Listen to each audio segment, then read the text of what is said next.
Okay, she helped to recall the San Francisco School Board, and she's appointed as one of the school board members, and now she is admonished and asked to resign.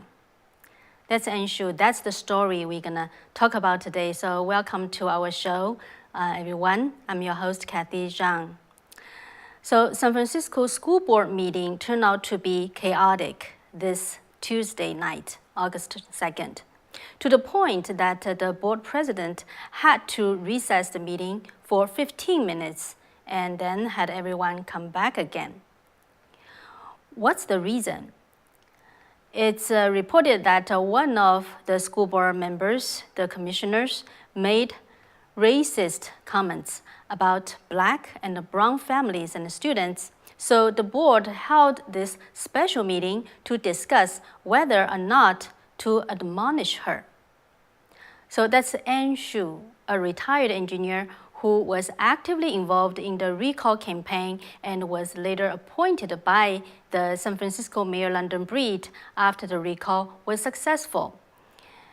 And Shu, by the way, she's an immigrant from Beijing, China. I interviewed her, if you remember, when she was appointed as the commissioner.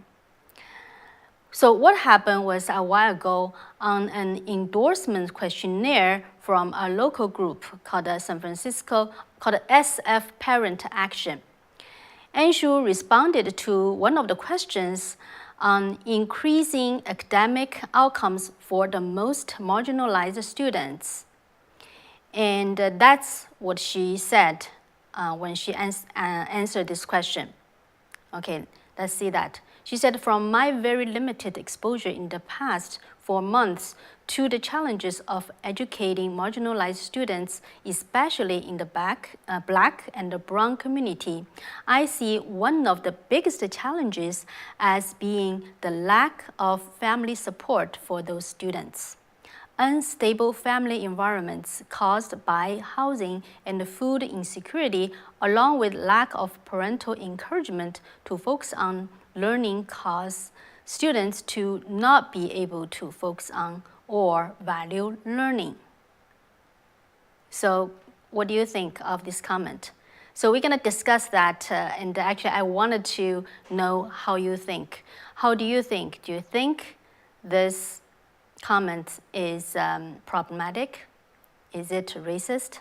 Because that's the focus point. That's what caused Anshu was condemned, was admonished, and is asked to resign.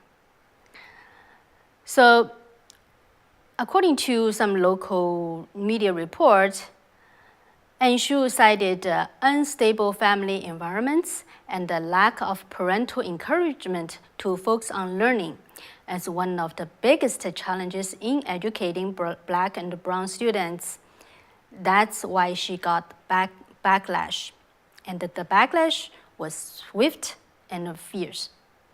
So with many condemning remarks saying that these comments reinforced the racist stereotype that Black and brown parents don't value their children's education as much as white and Asian American parents. This is a false narrative used to explain low academic performance. So Shu later apologized for the statement and amended her answer into the questionnaire. And in the Tuesday night special meeting, she even voted along with the other 6 commissioners to admonish herself. Let's take a listen what she said at the meeting. I misspoke while trying to discuss these serious issues. And in doing so, I said things that unintentionally perpetuated harmful stereotypes. However, some people are still not satisfied. 5 San Francisco Board of Supervisors and some community organization leaders still want her to resign. That includes San Francisco NAACP Vice President Arnold Townsend, noted that Shu should resign immediately, and comparing Shu to recalled school board member Allison Collins, whose racist Twitter remarks against Asian Americans contributed to the landslide election, ousting her in February. So, is Anshu's comments racist? Why it caused such a controversy, and why it is happening in San Francisco? I talked to 2 residents in San Francisco. I tried to reach the NAACP, have not got a response yet. So one of the residents I talked to is Diane Yap, who's at the Tuesday school board meeting, and she was actually shouted down when making her public comments. She's a board member of the Friends of Lowell Foundation. Lowell is the high school. It's a very good high school that's also has been in the news, in the national news, and recently, actually in the past 1 or 2 years, because the school board trying to change the merit-based admission for this school. So another guest I talked to is Shiva Raj, one of the initiators of the school board recall, who is also co-founder of San Francisco Guardian. If you remember, I also talked to her. I also interviewed him about the recall. So I talked to them and have them to share their insights. So first of all, I asked Diane Yap, what happened at Tuesday night special meeting, and why some of the people shouted at her.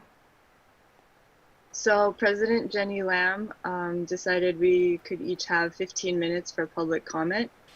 And the people who wanted to ask Commissioner Shu to resign, they got to go first.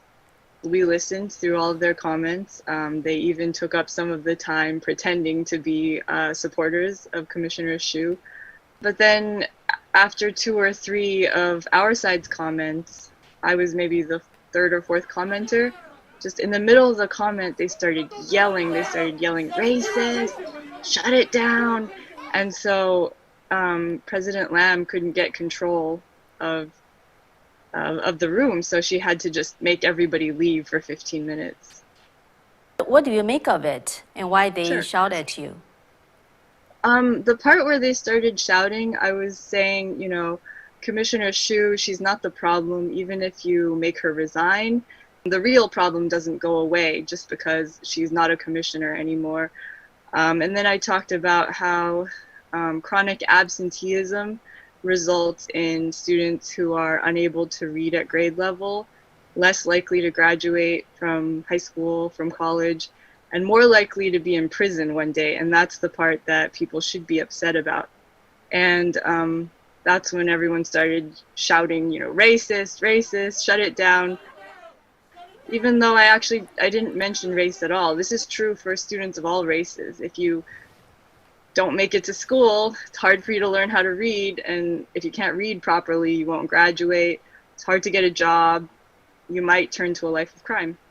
They're just really well-researched facts. Do you think there's a problem with her comments?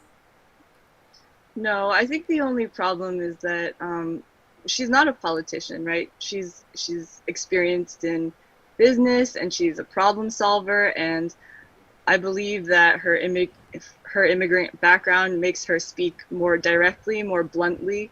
My mother is also a Chinese immigrant, and she doesn't sugarcoat her words, right? So, I mean, I think that if we really want to solve the problem of the academic achievement gap, we're going to have to look at root causes. And it just doesn't make sense to say that parents have no effect whatsoever on the success of their children. Nobody really believes that, right? I mean, at the same time, we don't want to blame anybody. We don't want to blame parents, because that doesn't work either. But we do have to eventually face the fact that, some kids just aren't getting to school regularly. And they're coming into kindergarten not prepared to do work. They're already behind the other students, and then they have a hard time or they never manage to catch up. And it's hard to talk about that without people feeling like they're being blamed. Yeah, so I asked Shiva Raj the same question. Does he believe that Anshu's comments is problematic? Is it racist? So I think the issue there is that this is a stereotype that's been used for many, generations against Black people, especially in America. And as an immigrant, coming in, maybe Anne wasn't fully aware of how the stereotype is being used in a very denigrating way towards Black people, especially in this country, to prevent access to education. Like for a long time in the United States, access to education was segregated, right? Black kids were sent to different schools, for example, and many of the effects of that segregation still persist in our society. Even if you change the laws and you change the systems, those effects don't go away immediately. And I think that is the empathy and that is the understanding that I think Anne was missing in the context when she said something without thinking through why that issue had happened. That creates hurt and it upsets people, understandably. And I think the important thing for us here, to your second part of your question, in San Francisco, we have a very multiracial society, right? We have people from every part of the world. Not everyone is going to know in detail each other's cultures. We don't, right? We barely understand our own cultures, right? That's a big task on its own, to understand your own history and your own culture. And you come into a new country and you're trying to make sense of all of these different groups of people who exist here, right? And so it's natural that there will be misunderstandings happen in this process. And so if we tell people that you cannot speak about some of these issues at all, then that's not productive. It's not going to bring people together. It'll only divide people. You can't bring people together by creating a wall of silence between two groups. That is not productive. So you have to allow people to integrate. You have to allow people to mix and to talk to each other, to try to learn about each other, to understand each other. And that needs to be done with empathy. And I think that's the important thing in all of this, to be able to put yourself into the shoes of someone else whose experience is very different from yours, and to understand and appreciate that experience is different, and to make the effort to learn that experience. And I think especially as an elected leader, that is important, because you are serving a large and very diverse group of people, and you have to have the empathy to understand what their real problems are if you have to be effective at solving those problems. And I think that's the issue. So I'm not a fan of criticizing everyone for every word they do. I think that's why it's important to be able to provide the feedback and also enable that person to gain from that experience, and for us to bring people closer. Anshu apologized, but the Black community, for example, the NAACP leader, just saying that's not enough. They want her to resign, including some other elected officials. So do you think because of what she said, she should resign? I don't think so. I think Anne has done the right thing. She has acknowledged what she said. She has acknowledged the hurt that it caused. She has made a full, unequivocal apology to everyone who was hurt by these comments. And she's also not just done that. She's made the effort to go out and meet people, hear directly from them, hear their anger, hear their comments, hear the feedback. And that takes a lot of courage. That's a good sign in a leader. We don't expect leaders to be perfect. Nobody is. No human being is perfect. And certainly none of our leaders in office in San Francisco are perfect, right? But we do expect that when they make an error, whether they did it intentionally or unintentionally, and it causes hurt, they will acknowledge that, they will apologize, and they will make the right effort to correct it and do better. And that is really what a leadership looks like. That's the kind of leaders we want to see in office, not the people who stand there and say, whatever I said is exactly right and I will never change. That's not the people we want. We want people who are willing to listen to the community, adapt, amend, and do better. And I think as she's doing that, she is actually getting, many of those who were hurt by our comments are reaching out and saying, we appreciate that you're making this effort and we want to see you continue this progress to learn more. And so I think it's a journey. It's not something that happens overnight, but it's awesome to see that Anne has put in the effort to start on that journey. Despite him being the president of NAACP, I don't really think he has any credibility to speak on racism, because when it came to Allison Collins, who, as you remember, called Asians house N-words and accused us of using white supremacy thinking to get ahead, he defended her. He spoke out against the recall. I think he wrote, a letter defending her. Even a lawyer of the SFNAACP wrote a very long article in a local newspaper defending Allison Collins. So I do think that shows a very clear double standard on racism, and so I don't think that they have any authority to speak on it. Talking about Allison Collins' tweets, it was actually you found that out, right? Right. That's right. I went looking for them, actually. I mean, I didn't even know who she was. The only reason I looked for them was because of the actions she was taking while she was a school board member, the actions she was taking and the way that she was speaking about, a lot of Asian parents just on the school board meetings openly calling them racist. I'm listening to a bunch of racists, just treating them with disdain and rolling her eyes when people were speaking, and then voting to make Lowell a lottery. I think all of those actions were actually what made me look for those tweets to confirm what I thought I was seeing, which is anti-Asian racism. How different was her comments about Asian versus what Anne wrote about the Black and the Hispanic students?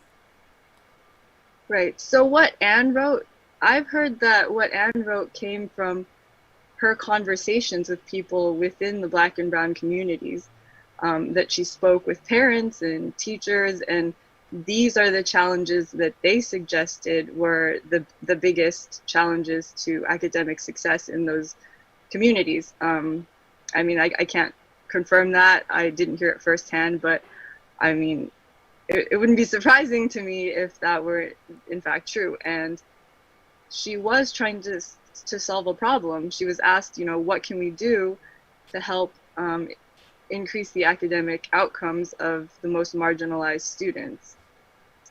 So at the very least, I believe that one, she was trying to solve a problem, and two, her responses were based on what she heard from those communities.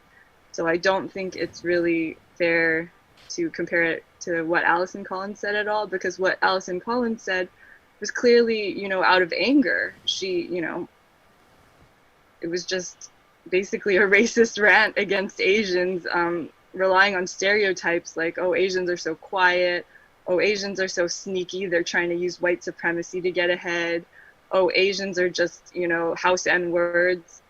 These are clearly angry statements that there's no problem she's solving for. If anything, she's making it worse. From your understanding, why this is happening? Do you think what she said to such extent to, have such a kind of uproar in the community? What do you think? It's a good question. And I think, in San Francisco, we tend to have this tendency to overreact to words and ignore actions. That is why we have this serious situation in the school district, where we've not focused on the actual actions of the elected officials. And so we get a lot of people who are very smooth talkers, who are well-versed in saying this nice things, but do not do their jobs. They completely fail at their jobs. And I think this is also a learning process for the average person in San Francisco to appreciate that excessive focus on words is not helpful. We need to focus on actions.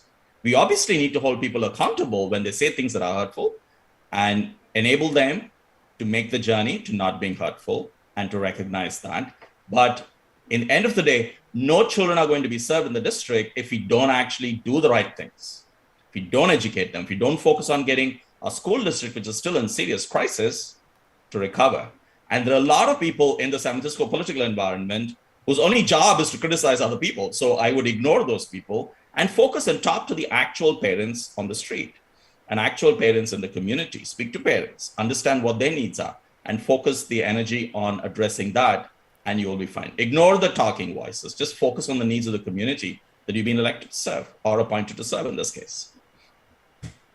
When I, talked to you and Autumn, your partner who co-founded this recall, also talked about how when you step out in San Francisco in the political arena, you will get a lot of Correct. in a heat, right? I mean, in fact, so many other parents who were even more frustrated with the situation in February last year, when we started the recall, did not start it because they were afraid they would be color racist, right? And we stepped in, maybe not understanding the political situation enough in San Francisco. And, because we said, hey, I don't care. Our kids are suffering. I don't care what you call us. We're going to do what is right for our children. And I think you have to keep that focus on doing the right thing for the children. The rest is nice. From your point of view, how to really get move forward, would that have a Right. negative impact or positive impact? What do you think? I think this has, of course, been a bit of a distraction over the last few weeks, understandably. From, just before the controversy happened, the school board, in fact, made the district produce data on the actual outcomes across different racial groups. And we could see clearly how badly many kids in our school district are doing, how little help and support they're getting from the school district. And the fact that they are basically being graduated without actually learning much.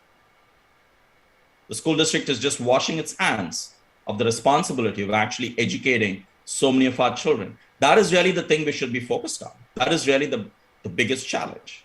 And so, at the same time, when something like this happens, you have to make sure you put in the good faith effort to address it and continue to address it, and then bring the focus back on really the priorities for the school district, which is to educate all our children, and especially the kids who are not doing quite so well, to provide them the help and support they need. Yeah, now they are still continuing to calling Anne Shu to resign and to call off her running for the school board in November. So far, she said she's not gonna do that. How do you think the importance of that? She, continue to do that, or what could happen? What could be the impact if she finally, under the pressure, she make a different decision? So I think it's important to Anne to stay there, because she's actually had now quite a bit of learning through this process, and she can bring that learning to the district. She's new to office. She's not a practiced politician. She's just a parent from a community that has not actually participated much in the political process. She's representing a community that has not been represented on the school board. So it's really important for her, while she's making the right thing, while she's doing the right things, to correct for the words, but she's also there to represent the needs of those communities. And if she leaves, there's no one to provide that voice. So she has to be there to provide that voice too. So she has two things to do here. She has to continue the work she's doing, but also look for ways to correct for the hurt that's been caused by the words. So both are required. And that's what that is what is a sign of a good leader, who can bring people together, even in a situation of crisis, through our actions, through our words, and by staying continuously focused on the things that matter. Now, the people who wanted to resign, the vast majority of them were exactly the same groups and the same individuals who stood firmly behind the 3 school board members who were recalled. These are the people who campaigned for them. These are the people who donated to them. These are the people who ignored all the things that they did, that have hurt our most disadvantaged kids the most. So they have zero credibility when it comes to this issue. This is a pure political response from many of those groups that are trying to take advantage of a genuine mistake a candidate who is new to politics has made on one of her first situations. And that is not helpful. That is not helpful for race relations in San Francisco. It is actually making things worse. By trying to politicize this situation, you actually make things worse. You don't make things better. So I ask the question to Diane, how does she think the impact of this incident? I really feel like it's just opportunistic in its vengeance. A lot of the same groups who are speaking and asking for Commissioner Shu to resign, they were very much against the recall.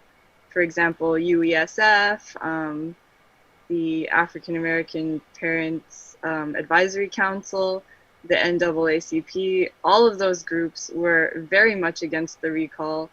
The recall succeeded, and now I think they're looking for any small possibility, any opportunity to exact revenge. I think that's all that this is about. I don't think anything that Commissioner Xu said was nearly as bad as what Commissioner Collins said. And in addition, she sued her own school district for $87 million. She didn't even bother to issue a real apology, so it's really not comparable at all. Yeah, so how to address this type of gap? I think it's a really big problem, and I think that one way the school board can address it is just to not have these types of meetings like the one that there was yesterday, which I think very predictably erupted into chaos very quickly. Basically, to even have these discussions and to admonish people or to take sides and say, oh, you are wrong, you can't say this, you can't say that. I think it's all political. It's a show trial, and the voters of San Francisco have already expressed that they are not interested in any of that, that the job of the school board is just to make sure that children are educated, that they can read, that they can do math. And I hope that going forward, the school board can concentrate on those things, on student outcomes alone, and not be bickering and admonishing and voting on each other's First Amendment protected statements. Yeah, so now that you mentioned about the First Amendment, I'm sure you were born and raised here, right? Yeah, but for people like Anne and myself, the country where we come from, there's no First Amendment. And what's happening, things like this happening to Anne, is like you say something, you could just become guilty for what you said. It happens in China, that's understandable. But it seems it's happening more and more in the United States, especially in San Francisco. So to you, you were born, raised here. What do you think, what's behind it? Do you have any idea about it, or what's your observation on this? I believe that what's behind it is, I don't know if you're familiar with the term, but critical race theory, basically seeing everything through a lens of race, and anytime any outcome is unequal, the only thing to blame is racism. Like, each individual has none of their own agency, they can't make individual life choices. Basically, they're on a trajectory, a path set forth by a racist system that oppresses people, and that's it. So I believe that this academic framework is what's responsible for what I see as just persecuting people left and right for saying things that disagree with this outlook that poor outcomes can only be because of racism. That's exactly what happened to Commissioner Xu. She wanted to suggest that there's things in the background that could be improved. Like, for example, she didn't say this, but I firmly believe it. For example, making sure that kids attend school every day, I think would improve outcomes. But, if you don't say that the reason that there's gaps is only because of racism, then you're guilty of being a racist, basically. Traditionally in United States, people usually would not think for a second time like what they should or should not say, right? Because then later on we have the political correctness and cancel culture. Yeah, I believe that it's getting more and more intolerant, and it's in the name of diversity, equity, inclusion, racial equity. But what undergirds all of it is just this intolerance. Like, if you do not agree with this point of view, you will be labeled a racist. We will try to get you fired. You will be canceled. And I think that anybody who values, free speech, freedom of thought, freedom of inquiry really needs to fight back right now, and as hard as they can. If it's going to this route further, what do you see the danger? It's the same as the danger anywhere when there's only one acceptable point of view, right? One of the things that makes this country great is that there is such a huge variety of different viewpoints, and that the government ensures that everybody can say, what they believe, and that the best ideas will win out because we can openly debate them. I feel that that's going away slowly, quicker these days. And what's at risk is, you know, a society where we can ensure that everyone has the opportunity to thrive, right? If you are going to be held down because of your race, like for example, with what's going on at Harvard, if you're an Asian student, you need an average of 160 points or something more on your SAT than if you were a black student. That's not right. We really have to fight back against things like that, because that's where this is leading. If the only thing you can say is every single bad outcome is definitely only caused by racism, what that leads to is you're going to have to treat people differently based on race. And I feel that the vast majority of Americans don't want that, especially not the immigrants. Going back to yesterday at the school board meeting, when that happened, when people yelled at you, you know, all the chaos, yeah, how did you feel about that? In the moment, I thought that they would stop, so I was actually asking the timekeeper, "Can you please pause my time? Pause my time." But it was a little frustrating because, like I said, the meeting began with their side and we sat through their comments. We didn't start shouting or standing up, or, you know, we didn't stop them from speaking. And then when it was our turn, you know, they couldn't listen. They just couldn't control their emotions. But I am grateful that I got to say my piece in the end. Yeah, but you were not intimidated. No. And you persisted, right? Why do you think it's important for you to persist on? One of the reasons is actually have to do with, you know, what Alison Collins said about Asians. You know, she's like, well, where are all the vocal Asians? Why aren't Asians speaking up? Well, I'm speaking up. You know, I'm not going to be quiet and just let you steamroll over Asians because you're used to us being quiet. That's not the case anymore. I'm not letting that happen to us. Great. So, yeah, anything else you would like to share with our audience about this issue? I hope that everybody who, you know, supports a great education for all students will join me in supporting Commissioner Xu in November. I hope she hangs in there. I hope she can be brave and help out all of us with our education. Yeah. So I also asked Shiva to share his, you know, last comments. Exactly. And, you know, when we discovered Collins's tweets and we posted them on Twitter, we did not call them racist. We did not. We said they were anti-Asian, they were prejudiced, they were biased, but we did not use the word racist. That was intentional. If we call everything racist, then nothing is racist. Then we lose sight of the real racism that's happening in our societies across the world, not just in America. And we actually hurt those people who are facing real racist issues, because now we've called everything racist, and then people stop paying attention to these issues. So if it is actually real, if we are really truly interested in solving issues like racism, then let's stop calling everything racist, because there is a tendency in San Francisco. When we won the recall, there are people, the same, you know, there are elected officials in San Francisco who call all of those who voted to recall as racist and white supremacists. That is kind of the tendency in San Francisco, to call everything racist. And that's not good. That is actually counterproductive. It's not a good action. Good point. Yeah. So anything else, Shiva, you wanted to share with the audience?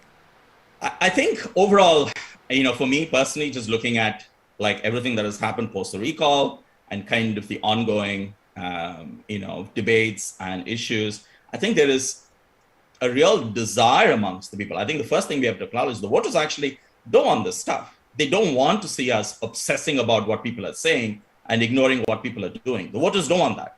They want our elected leaders to focus on doing things, not just talking, but doing. In fact, talk less, do more. That's what they want to see. And I think it's important to keep that in perspective.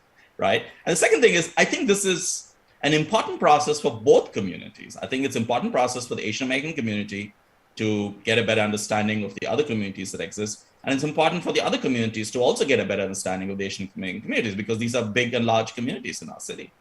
And it's important for them to come together, not based on a wall of silence, but a base of mutual understanding about each other, of their histories, of where they are today and where they want to go. And I think that is really the most vital thing we have to do in San Francisco, which is to create and enable these different communities to come closer and understand each other and work together. Because all what we want is actually very similar. Every parent that we speak to, we've spoken to like thousands and thousands through the recall process, right? Everybody wants the same thing. They want a good education for the kids. They want the kids to have a successful life. That's what everybody wants. And so that is an easy problem to solve because everybody wants the same thing. Well said.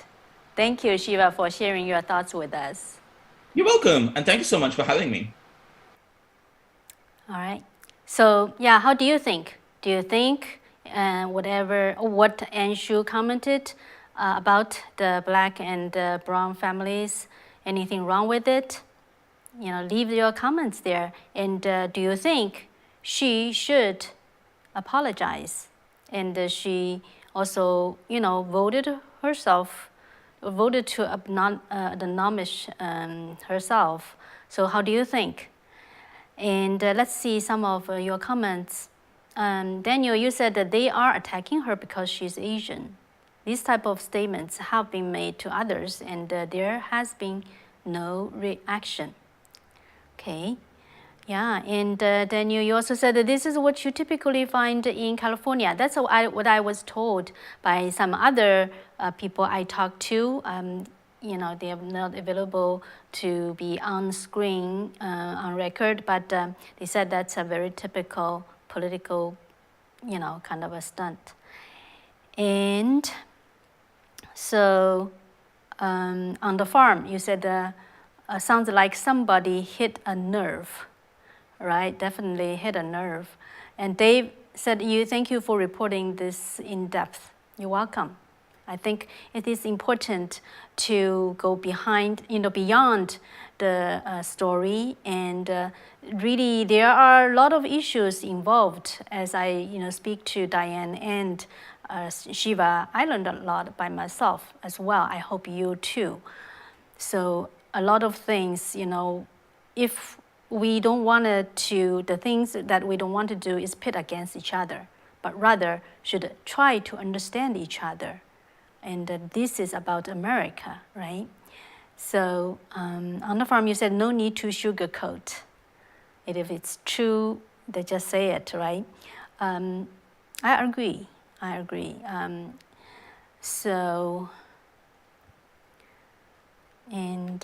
let's see. Hollis, you said, who does the school board think they are? Twitter board? That's good. That's a question. Well, the current school board had 3 members replaced. But still there are 4 of them are the original school board members. And okay. And the cancer mouse, you said, amen, Diane Yap. Glad to have heard you speak, Patriot. All right. And Daniel said, best of luck, Diane. Good for you. Keep speaking out. Yeah, I think, what she shared and why she spoke out, I think it really means something. And the cancer mouse said, when everything is called racist, people eventually use it as the word in the beginning of its sentence, just another word. That is true.